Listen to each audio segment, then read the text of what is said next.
কলকাতার এক বাসায় তাকে পরিকল্পিতভাবে খুন করা হয়েছে। ভারতের কেউ এখানে জড়িত হন নাই। যারা হত্যা করেছেন এখন পর্যন্ত আমাদের কাছে যা ইনফরমেশন, আমাদের দেশের মানুষই এর সঙ্গে জড়িত। তথ্য অনুযায়ী তাদেরকে যারা খুন করেছেন কিংবা খুনের সঙ্গে সম্পৃক্ত ছিলেন আমরা যারা সন্দেহ করছি এবং তাদের থেকে যা আমরা তথ্য পেয়েছিলাম সেই তথ্য অনুযায়ী তাদের মধ্যে থেকে আমরা 3 জন অপরাধীকে আমাদের পুলিশ ধরেছেন এবং তাদের জিজ্ঞাসাবাদ চলছে, তদন্ত চলছে। আপনারা জানেন ওই এলাকাটা একটা সন্ত্রাস কবল এলাকা, ওই ঝিনাইদহের এলাকাটা, ওই সীমান্ত এলাকা। আমাদের আনার সাহেব সেখানে মাননীয় সংসদ সদস্য হিসাবে তিনি দায়িত্ব এইবারও নির্বাচিত হয়েছিলেন। চিকিৎসার জন্য তিনি যাওয়ার পরে এই ঘটনাটি ঘটে। তা আমাদের পুলিশ এটা নিয়ে তদন্ত করছেন। আমরা শীঘ্রই খুনের মোটিভটা কী ছিল আমরা আপনাদেরকে জানাতে পারবো এবং ভারতীয় পুলিশ আমাদেরকে সর্ব ধরনের সহযোগিতা করছে। আমাদের কাছে যা ইনফরমেশন, আমরা আরও ইনফরমেশন যখন পাবো তখন আপনাদেরকে আরও তথ্য আমরা জানাতে পারবো।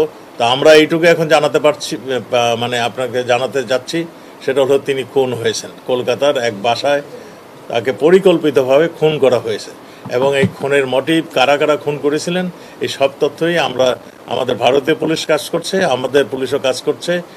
যেখানে মানে ইন্টারন্যাশনাল ওয়েতে যতখানি প্রয়োজন সবগুলি আমরা ব্যবস্থা নিচ্ছি। এটা আমাদের কাছে যে সমস্ত তথ্য আছে তথ্যগুলো আমরা প্রকাশ করছি না।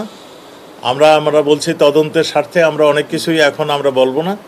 তদন্ত শেষ হয়ে গেলে আপনাদেরকে সব কিছু জানাবো, কেন খুন হয়েছে, কোথায় খুন হয়েছে, কে খুন করেছে, কী ধরনের অস্ত্র দিয়ে খুন হয়েছে, সবই আপনাদেরকে জানাবো। মরদেহটা এখনও আমাদের হাতে আসেনি। তা আমরা যতটুকু খবর পাচ্ছি সেই খবর অনুযায়ী আমরা তদন্ত করছি। 2 দেশের পুলিশই তদন্ত করছে। ভারতের পুলিশ আমাদেরকে জানিয়েছেন তিনি খুন হয়েছেন, এটা সুনিশ্চিত। আমাদের পুলিশের হেফাজতে রয়েছে এবং তাদের জিজ্ঞাসাবাদ হচ্ছে এবং জিজ্ঞাসাবাদ হলে আমরা তো বলছি আমরা তদন্তের স্বার্থে অনেক কিছুই এখন আমরা বলতে পারছি না।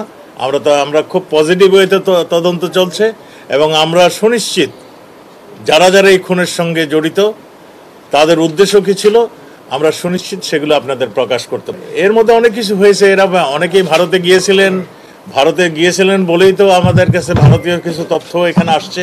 আমরা সব কিছু মিলে ঝুলেই আমরা তো বলেছি ভারতের পুলিশও আমাদেরকে সহযোগিতা করছেন এবং আমাদের পুলিশ আপনারা জানেন অত্যন্ত দক্ষ পুলিশ আমাদের। তারাও এই খুনের মোটিভ, খুনের কি হয়েছে সব কিছু আপনাদের বিস্তারিত আমরা দিতে পারবো। আমাদের কাছে 3 জন আসামি ধৃত অবস্থায় আছে এবং আমরা আরও কয়েকজনকে ধরার জন্য আমরা প্রচেষ্টা চালিয়ে যাচ্ছি।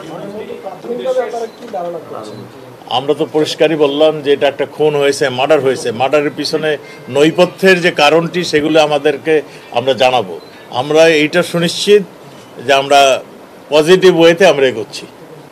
একটা বিষয় হচ্ছে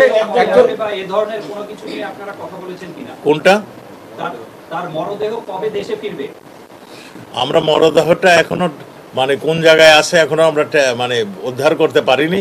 তো আমাদের কাছে যেই সমস্ত সংবাদ আছে সেই সংবাদের ভিত্তিতে আমরা কাজ করছি। আমরা সুনিশ্চিত তাকে হত্যা করা হয়েছে। না, আমাদের সঙ্গে ভারতের সঙ্গে একটা বন্ধুত্ব রয়েছে। ভারত আমাদের সব ধরনের কোঅপারেশন করছে। তিনি চিকিৎসার জন্য ভারতে গিয়েছিলেন এবং আমরা মনে করি ভারত সরকারের এখানে তাদের যে দায়িত্ব সেটুকু তারা করছেন। আর এইখানে সম্পর্কের ফাটল ধরবে এমন কোনো ঘটনা ঘটেনি, কারণ ভারতের কেউ এখানে জড়িত হন নাই। যারা হত্যা করেছেন এখন পর্যন্ত আমাদের কাছে যা ইনফরমেশন, আমাদের দেশের মানুষই এর সঙ্গে জড়িত।